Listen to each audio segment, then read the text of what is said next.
Hi everybody, this is Jaishree Agarwal. I'm the commercial lead for NIQ Bases, one of the knowledge partners for the event.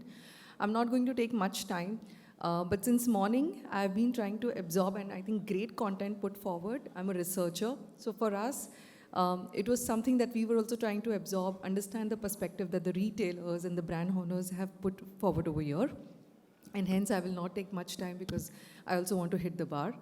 Uh, yes.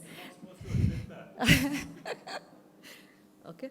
So while we've been absorbing, the great content and of course the much innovative food that we had at the stalls outside, as knowledge partners, what we would like to do is just quickly summarize. Like from morning, I've been taking notes, and I felt like this, this diligent and sincere student that I was in my school days, where I was diligently taking notes and summarizing for my class.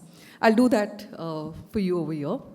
So I think we started with the NIQ retailer team, setting the context by showing some learnings basis the retailer data essentially that we have, which spoke about how private labels have been growing and posing a threat to the mainstream brands.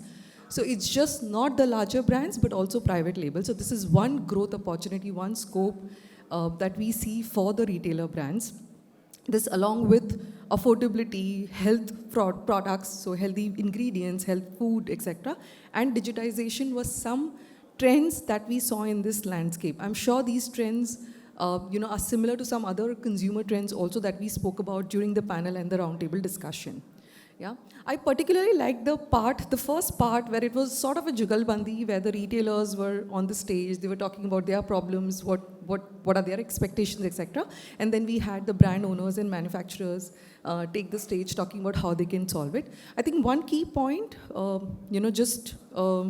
in nutshell, I think it's about hand-holding the new age and the emerging retailers, which of course they expect the manufacturers and the brand owners to do it. This is the need of the hour, and in return, maybe retailers could share the purchase, the rich purchase data, because I come from NIQ, I understand the value of data. So this is something that they expect, and if they can share, they can get a better help from, the manufacturers and the brand owners.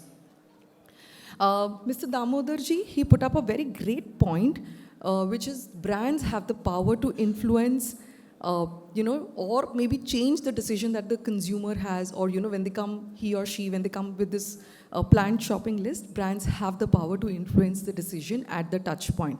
And in this food sector specifically, this influencing power becomes more important. And if we take care of, like at 3 nuggets, like I've really made note of it, which is taste, nutrition, and affordability, which was very rightly put up by Mr. R.S. Sodhiji.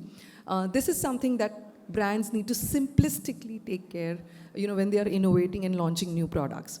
Now, we further heard some, expert comments from people like Mr. Sri Nandan from HUL, Mr. Prashant from Kellogg's, Ashu from ITC, and Vidya from NIQ Bases.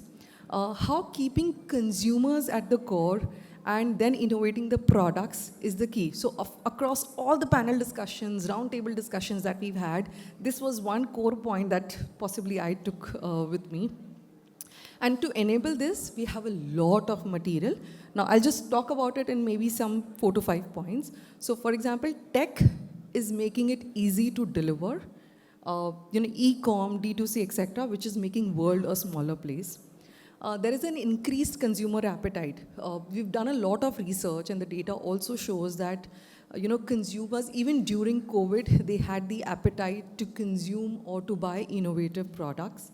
And this essentially fuels the growth of some of the trends. And these are some buzzwords that I want to throw, which are doing the rounds. For example, personalization, or sustainability, plant-based protein, or mental health, so ingredients which give holistic health, which not only talk about physical health, but mental health also.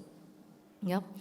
One thing for all of us to take, which is, the purchase and the consumer data, which lies with the manufacturers and the retailers or e-tailers, really needs some synthesization.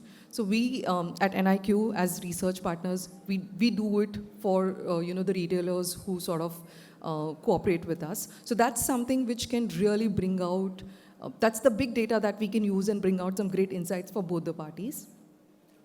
Um, Interestingly, there was this one panel member in one of the roundtable discussion. He spoke about how affordability brings trial, taste drives repeat, and good for you, because we're all talking about healthy ingredients, healthy food, etc. So good for you gives sustained loyalty, long-term loyalty. Yeah. Demand from the lower town is pushing new age, or the so-called SECA products, which is say mozzarella cheese or peanut butter. This is something which is which has a demand from lower town classes, tier 1, tier 2 also. So this is making the manufacturers expand the distribution, plan for logistics, and hence the assortment, so as to say, is getting diffused. It's no more like a metro assortment or a lower town class assortment. That is something which is getting a sort of a universe or a unified sort of a structure. And last but not the least, this is also one interesting point. When you talk about innovation, it's just not about a new format, flavor, fragrance, etc. But innovation could also be in terms of activation, which is, how do you take it to the consumers? For example, Mondelez is one classic example when they personalize so much, when they could probably have names written, or maybe they have these personalized way of sort of gifting, etc. So it could also be in form of activation, where you're creating a sort of an experience or a nostalgia for the consumer. So an experience-based innovation. So yeah, so that's largely from my side. Thank you so much. And thank you, team, for giving me this opportunity to talk and present.